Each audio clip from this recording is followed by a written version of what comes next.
Welcome back, everyone, to the channel. This week we are in Voorschoten. Yeah. Which is an area actually not terribly far from Leiden at all. We wanted to stay a bit close to home this weekend since we're about halfway through the shot process. Sure. So We have been filming that, and we'll do a whole video about all of that whenever we get closer to the end of it all. But I'm feeling okay, albeit some headaches and some pretty serious bruising. But This week we're headed out to a castle. Duivenvoorde? Yes. Yeah. It's a little smaller castle, not quite as big as Kasteel Duivenvoorde. And not a castle in the sense of like a medieval style at all. But it's really special because it was never sold. It was always in a family until 1960 when it was put into a foundation and turned into the museum that it is today. Very cool. And I had made a joke the other day that I wanted to see every castle in the Netherlands, and you looked it up, and how many were there? About 300. Yeah, so that's a very, very lofty goal. Well, we can get to 2 at least. So come along with us, and let's go discover together. Check it out. We did want to mention as well That we have a very special thing we like to talk about at the end of the episode, so please stay tuned to the end to see something that's close to our hearts. Yeah, very important to us. So yeah, stay tuned to the end.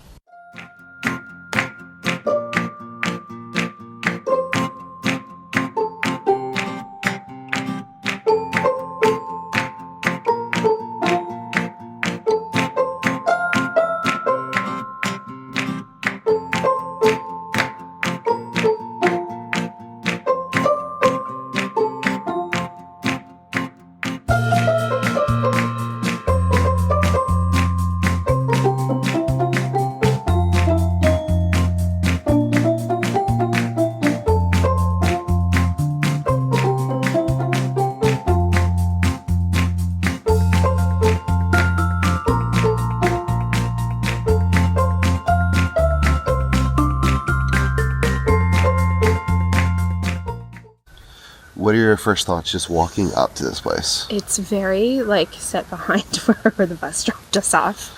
So it's a little bit of a hike back here, but it is just so peaceful.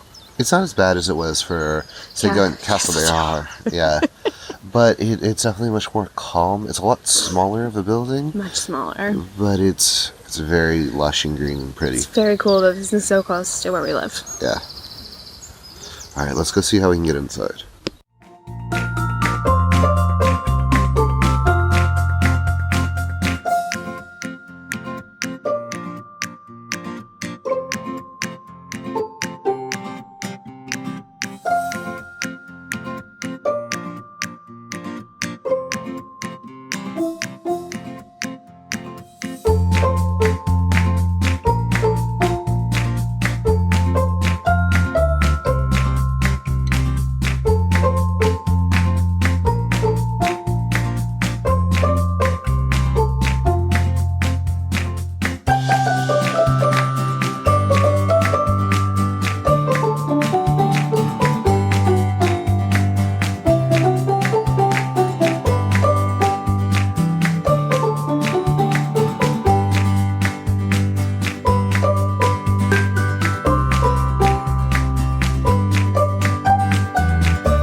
just finished the tour of the actual castle, and it was cool. They had the audio tours there.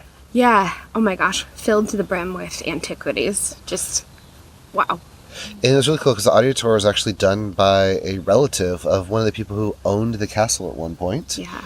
And it was super detailed. What was your top 2 favorite rooms? So, I don't know if it was my favorite, but one of the bedrooms that we saw was lovingly referenced as the Turkish room.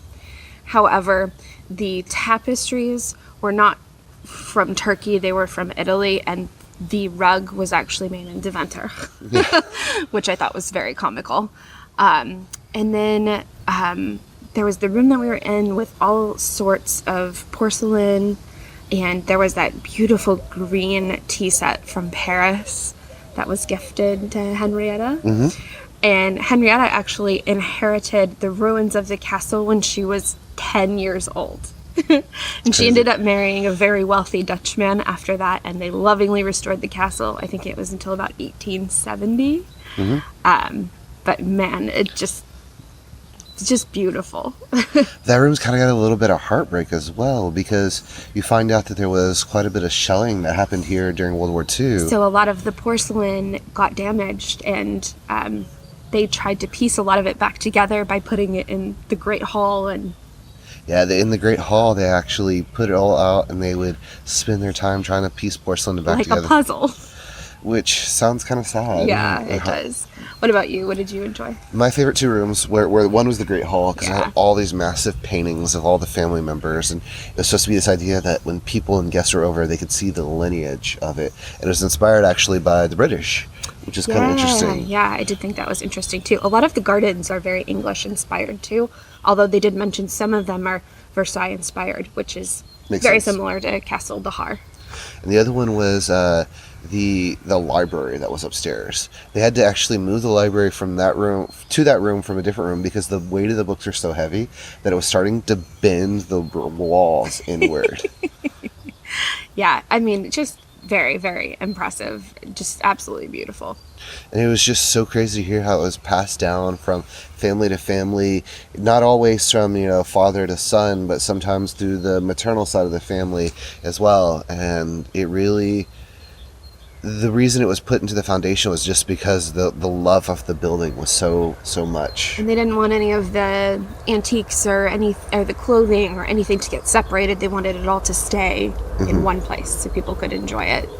So I think for now we're going to go take a wander through some of the gardens because there is tons of property to kind of get lost on. So. And I wouldn't mind a coffee, so we can go check out the cafe that's in the front. Sounds great.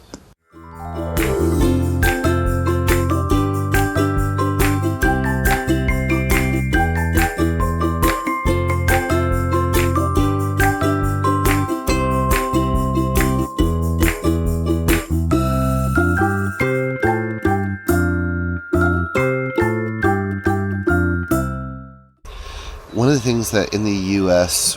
I would have to do is take time to go get outside, go to the parks and stuff, because where we live was such a suburban area that they'd cleared up all the trees.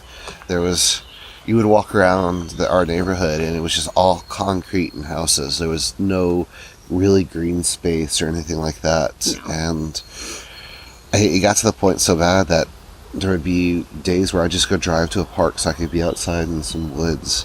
And I haven't felt that way here in the Netherlands in the same way. Yeah, there's a lot more green than when we were living, and it's been nice to be able to spend some time in nature just to de-stress a little bit and just be a little zen. I wish Tabasco was allowed out here because he'd be going nuts right now. Oh, I know. No dogs allowed, unfortunately. Yeah, understandable.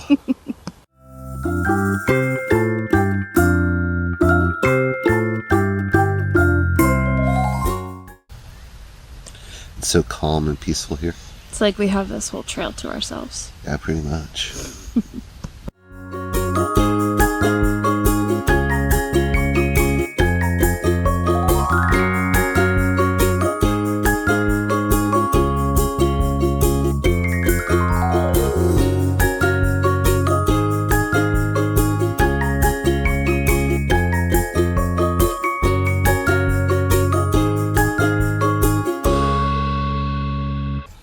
these gardens are beautiful.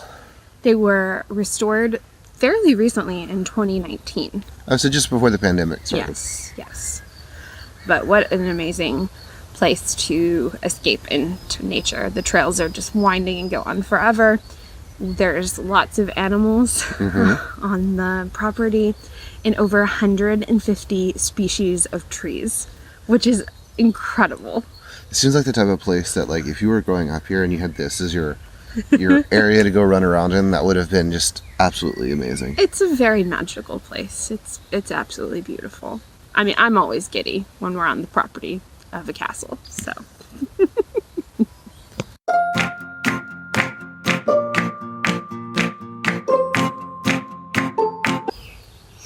As we mentioned at the beginning of the video, there is a cause that's near and dear to our hearts. We recently had one of our viewers reach out to us via email and ask if we wouldn't mind mentioning a project that we were just made aware of. And May is Mental Health Awareness Month. And one of the things that's troubling in the country of Belgium right now is the amount of suicide and self-harm that's going on. 3 people a day are dying because of it. And 27 attempts per day. Wow. And there's a short film that's being made. They're looking for some help for some people from this area and this community. With us going to the Netherlands, or to Belgium next week, we're going to be donating towards it. It's a short film to raise awareness, to make people realize that they're not alone and that there's help that they can get out there. We're going to put a link below in the description, so take a look for that. And if you can't donate, that's okay. If you could, share to your network, that would be amazing. We know most of our viewers are Dutch, and the crowdfunding website is actually in Dutch. There's also a Facebook page we'll link to below as well. We just wanted to bring some awareness to it. Mental health is very important to both of us. I've struggled with depression and anxiety for a really long time, and we've both had family members or friends who have ended their lives, and it's a horrible situation. So we wanted to shed a little light on it. So thank you so much for listening. If you have the means to donate, definitely consider it. If not, please share. Absolutely. And I think that's going to wrap us up for this episode. Thank you all for joining us. If you want to come visit this amazing castle, come visit it just outside of Leiden in Voorschoten. It's on the museumkaart. Yeah, and I would definitely take advantage of it. It's a place that you could drive by and not even know it was here. Oh my gosh, it's just so hidden far back, and it's lovely. The trails are beautiful, and definitely if you have the chance, come visit another one of the Netherlands' hidden gems. Awesome. Next week we will be in Antwerpen, so we will not be releasing a video on Sunday. Right, because we'll be busy doing the Antwerp thing. So have a happy holiday to everyone this coming up weekend that gets that off, and we will see you the week after that. Bye.